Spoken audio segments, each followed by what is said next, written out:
Bonjour à toi, dans cette vidéo, on va parler de l'évolution des énergies en ce moment. Et du coup, est-ce que ça suffit vraiment de méditer? Qu'est-ce qui va manquer quand tu médites? Est-ce que ça suffit pour être spirituellement connecté? Est-ce que ça suffit pour se nettoyer? Est-ce que ça suffit pour avoir des connexions correctes avec ses guides? On voit tout ça dans cette vidéo. Vous vous sentez submergé par vos émotions, impuissant face aux énergies qui vous entourent. Vous avez des intuitions inexplicables, vous ressentez des choses que vous n'arrivez pas à définir et qui parfois vous font peur. La bonne nouvelle, c'est que je suis là pour vous aider à comprendre ces ressentis et à les utiliser de manière positive pour aider les autres ou vous-même. J'ai créé un webinaire totalement gratuit pour vous aider à découvrir et développer vos capacités en énergétique et en médiumnité. Dans ce webinaire, je vais vous expliquer comment utiliser votre intuition, vos talents innés en magnétisme pour vous-même ou les autres et vous sentir mieux dans votre vie au quotidien. Je vais vous aider à débloquer vos ressentis, les chakras des mains et exprimer votre pleine puissance et révéler tout ce que vous pouvez faire avec votre énergétique. Je sais que cela peut sembler intimidant, mais je suis là pour vous guider et vous soutenir dans ce processus de développement personnel et spirituel. J'ai moi-même fait cette expérience et je comprends parfaitement ce que vous ressentez. Je suis certaine que ce webinaire gratuit peut vraiment changer votre vie. Alors inscrivez-vous dès maintenant pour que je vous aide à révéler vos pouvoirs innés en magnétisme et que vous puissiez vous épanouir pleinement en n'ayant plus peur de l'invisible. Ensemble, nous pouvons vraiment créer un monde meilleur, plus épanouissant pour nous tous. Je vous dis donc à bientôt dans ce webinaire. Inscrivez-vous ci-dessous maintenant. Salut à toi, j'espère que tu vas bien. N'oublie pas de t'abonner à la chaîne, d'appuyer sur la cloche pour ne pas louper les prochaines vidéos. Et j'aimerais vraiment qu'on parle de la méditation et te donner mon point de vue là-dessus. Alors comme d'habitude, je ne détiens pas la vérité. Je vous passe ici mon sentiment. Voilà. Donc, moi, j'ai fait pas mal de coaching, je suis dans des groupes d'entrepreneurs et vous savez, en ce moment, c'est à la mode, groupe d'entrepreneurs à l'américaine. Et puis, tout le monde fait des méditations de Joe Dispenza, qui est très bien hein, au demeurant. Ce n'est pas du tout une critique. Mais voilà, ma question est vraiment la suivante. Est-ce que ça suffit de faire 3 mantras le matin et une méditation dans la journée? Voilà. Alors, la méditation, premièrement, pourquoi c'est bien? Parce que c'est en général le seul moment de la journée où vous vous posez vraiment avec vous-même, en fait. On a du bruit toute la journée dans la tête, donc bien sûr que la méditation va faire du bien, tout simplement parce qu'en général, vous allez mieux respirer, voire vous allez faire de la cohérence cardiaque en même temps, vous allez calmer le mental. Donc, ça permet bien sûr de relâcher, hein, on va dire comme ça, les neurones et de vous recentrer sur vous. Il y a 2 problématiques cependant, même dans la méditation comme ça, c'est qu'il y a beaucoup de gens qui cherchent à faire des choses dans la méditation. Et il y a beaucoup de gens qui me disent, Séverine, j'arrive pas à méditer. Mais en fait, si, vous arrivez à méditer. C'est pas parce que vous êtes en méditation que vous devez forcément voir des choses, avoir votre 3e œil qui s'ouvre, ressentir des trucs spectaculaires, etc. Non. En fait, la méditation, c'est quoi? C'est vraiment juste, je regarde qui je suis à un instant T. D'accord? Ça, c'est la première chose. Deuxième chose, on me dit, bah oui, mais Séverine, j'arrive pas à mettre mon mental en off. Alors, ça, c'est pareil. Vous ne pourrez pas mettre votre mental en off, il est là. Ok. Donc, ça s'apprend d'aller faire le vide, d'aller dans ce qu'on appelle le trou noir. Hein.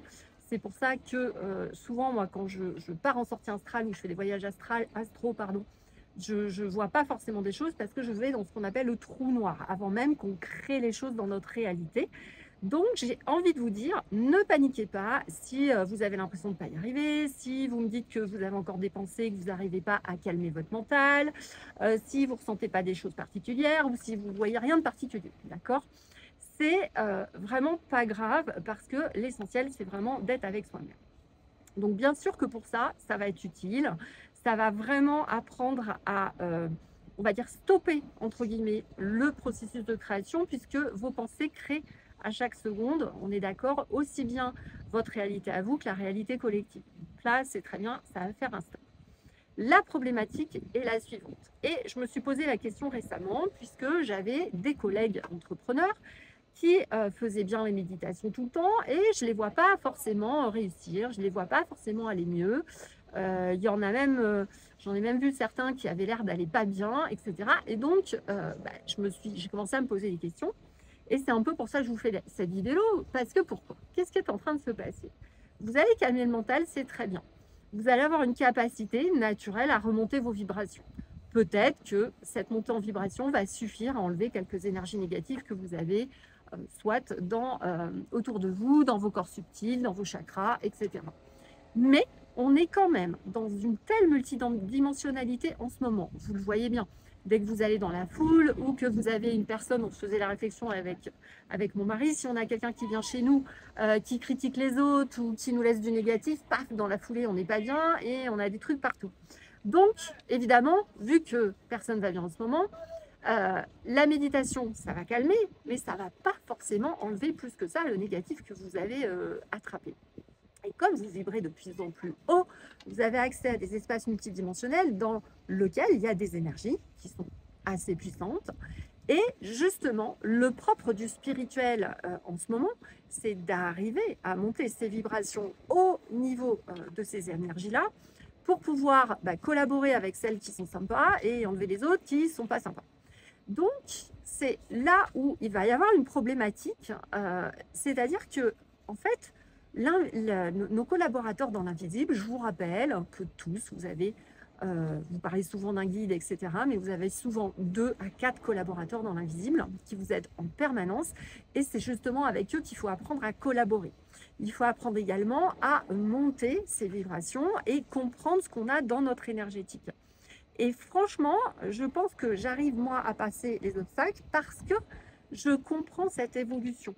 Je comprends les énergies qu'il y a autour de moi, j'arrive à voir ce qu'il y a de nouveau dedans, j'arrive à l'enlever. Et ce qui fait que quand même je suis squattée ou j'ai je sais pas quoi, hop, je l'enlève et ça va beaucoup mieux de suite.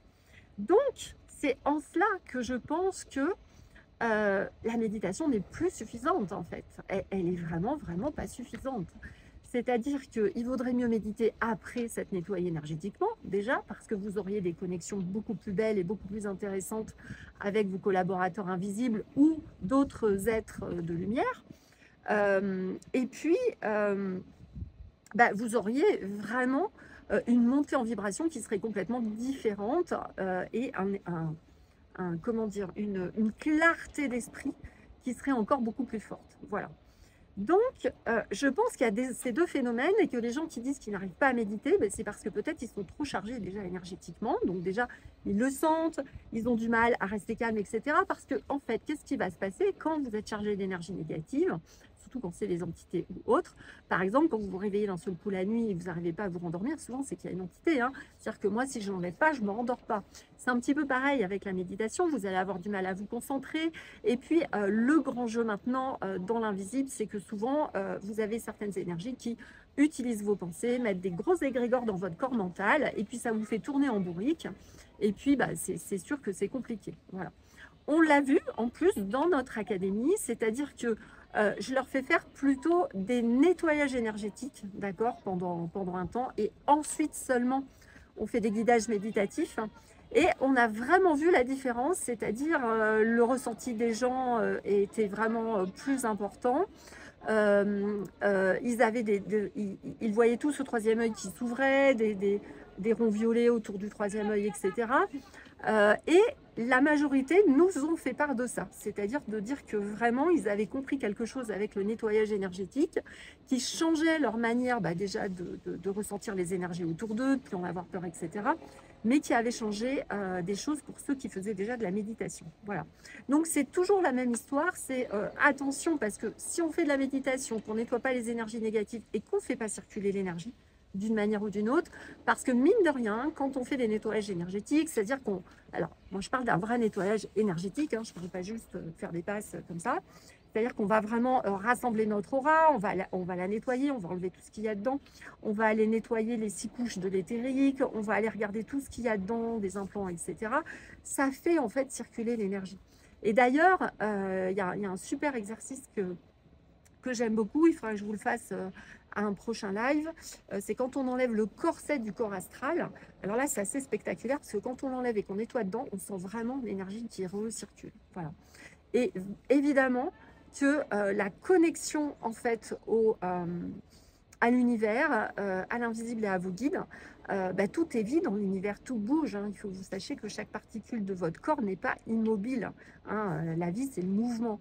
Donc le fait d'avoir nettoyé les énergies avant, de les avoir mis en circulation, d'avoir relancé ce qu'on appelle le mouvement primaire de votre corps, hein, le vortex interne, votre Kundalini, va faire que votre connexion ne sera absolument pas la même. Donc c'est en cela que je crois qu'il y a vraiment un gros changement qui est en train de se faire. Ça, en tout cas, encore une fois, vous avez le droit de pas être d'accord avec ce que je dis, ça me paraît indispensable de commencer plutôt par tout ce qui est nettoyage énergétique, etc., pour vraiment faire circuler l'énergie. Une autre raison. Par exemple, sur les glandes pinéales, on va souvent avoir des implants, on va avoir des choses dans le cerveau, dans la tête, etc. On a même des fois des espèces de casques qu'on nous met dans l'invisible pour nous bloquer. Parce qu'en fait, vous avez les chakras supérieurs qui sont en train de se connecter puisque tout le monde se réveille, hein, les chakras 8, 9, 10, 11. Donc forcément, vous allez avoir des choses qui vont bloquer. Bon, ça, c'est pareil.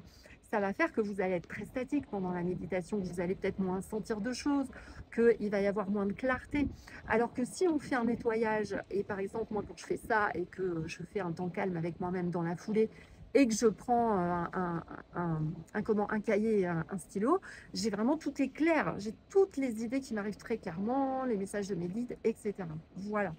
Donc, je vous invite à réfléchir à tout ça. Vous pouvez aller sur les directs de ma chaîne YouTube. Je vous rappelle qu'il y en a plein où je vous ai fait des soins en direct. Je vous invite à aller les faire, les tester, me dire ce que vous en pensez. Passez-le à vos amis qui testent ces soins, voir un petit peu, voilà, qu'est-ce qu'ils en pensent, qu'est-ce qu'ils ressentent. Et puis, n'hésitez pas à mettre vos commentaires avec toutes vos questions. J'y répondrai avec plaisir. Voilà. Vous pouvez aussi donc nous rejoindre dans l'académie, poser votre candidature. Vous avez tout sur notre site séverine-magnétiseur.fr. Je vous fais des gros bisous. Je vous dis à très bientôt.